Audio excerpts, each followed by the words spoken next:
बोलो जयकारा बोल मेरे श्री गुरु महाराज की जय, साचे दरबार की जय। श्री सद्गुरुदेव महाराज जी ने एक बार श्री वचन फरमाए कि भारत में आमतौर पर इस प्रथा का प्रचलन है कि मृत्यु के समय मनुष्य को दीपक दिखाया जाता है और ऐसा समझा जाता है कि इससे उस व्यक्ति को मुक्ति मिल जाएगी। किंतु कई बार ऐसी परिस्थितियां भी होती हैं कि मनुष्य के श्वास निकल जाते हैं परंतु उसे दीपक नहीं दिखाया जा सकता। तब उसके विषय में यह कहा जाता है कि उसकी अकाल मृत्यु हो गई है। ऐसा होने पर गया जी में जाकर उस मृत व्यक्ति के नाम से पिंड संकल्प कराते हैं जिससे कि उसकी सद्गति हो जाए। इसका अर्थ यह हुआ कि मृत्यु के समय दीपक दिखाने से मनुष्य को मुक्ति मिलती है और यदि उस समय दीपक ना दिखाया जा सके तो मृत्यु के उपरांत पिंड संकल्प कराने से उसे सद्गति प्राप्त हो जाती है। किंतु लोगों की यह धारणा ठीक नहीं है। वास्तविक रहस्य यह है कि मुक्ति प्रदान करने वाला दीपक यह बाहरी दीपक नहीं अपितु आंतरिक दीपक है। बाहरी दीपक तो उस आंतरिक दीपक का प्रतीक मात्र है। यह आंतरिक दीपक कैसे प्रज्वलित होता है? जब मनुष्य समय के पूर्ण सद्गुरु से नाम उपदेश लेकर विधि अनुसार भजन अभ्यास करता है तब यह आंतरिक दीपक प्रज्वलित होता है। इसलिए सद्गुरु से नाम दीक्षा लेकर तथा उनसे विधि सीखकर भजन अभ्यास द्वारा आंतरिक दीपक जलाओ। गुरुमुखों, मृत्यु के समय बाहरी दीपक दिखाने का प्रयोजन केवल इतना ही है कि उस समय यदि विचार अथवा चित्त किसी बाहरी पदार्थ में चला गया हो तो बाहर वाले दीपक को देखकर आंतरिक दीपक का ध्यान आ जाए और मनुष्य बाह्य पदार्थों से अपनी सुरत को समेटकर उसे अंतर्मुख करे और उसे सद्गुरु के बख्शे हुए नाम में लगाए। किंतु जिसने सद्गुरु की शरण ग्रहण कर नाम उपदेश ही नहीं लिया, योगाभ्यास की युक्ति ही नहीं सीखी, वह भला इस रहस्य को कैसे जान सकता है? प्राचीन काल में ऋषियों मुनियों ने यह परंपरा इस उद्देश्य को दृष्टिगत रखकर प्रचलित की थी कि बाहरी दीपक देखकर मनुष्य को आंतरिक दीपक का ध्यान आ जाए।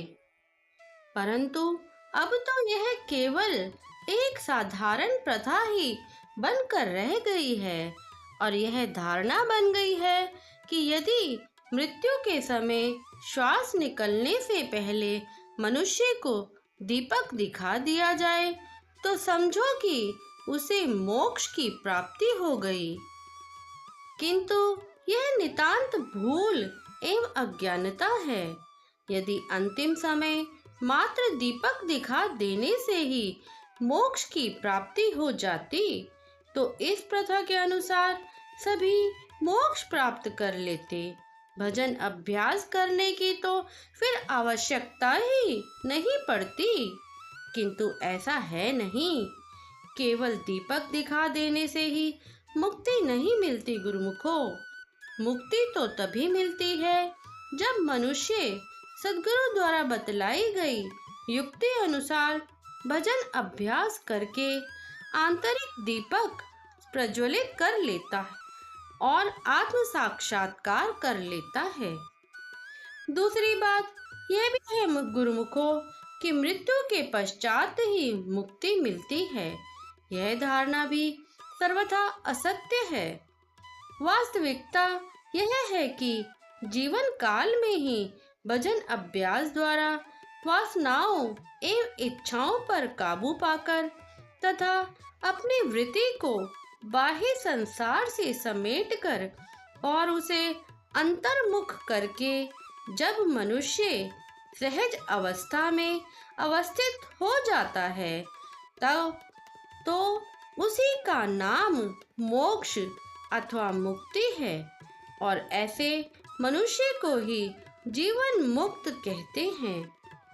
ऋषियों ने क्या क्या ही सरल उपाय जीव के लिए बतलाए हैं, परंतु यह कितने खेद की बात है कि संसारी लोगों ने उसका मतलब कुछ और ही समझ लिया है।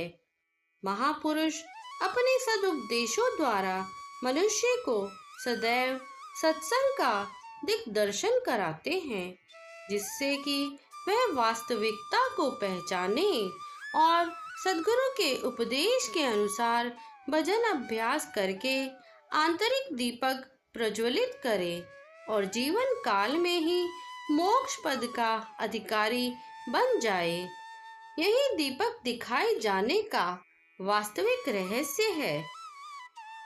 दीपक को घट में प्रज्वलित करके और उसके प्रकाश में आत्म साक्षात्कार करके ही मनुष्य मुक्ति का अधिकारी बनता है। सो हम अस्मि अर्थात वह ब्रह्म मैं हूँ, यह अखंड वृत्ति उस दीपक की प्रचंड शिखा है।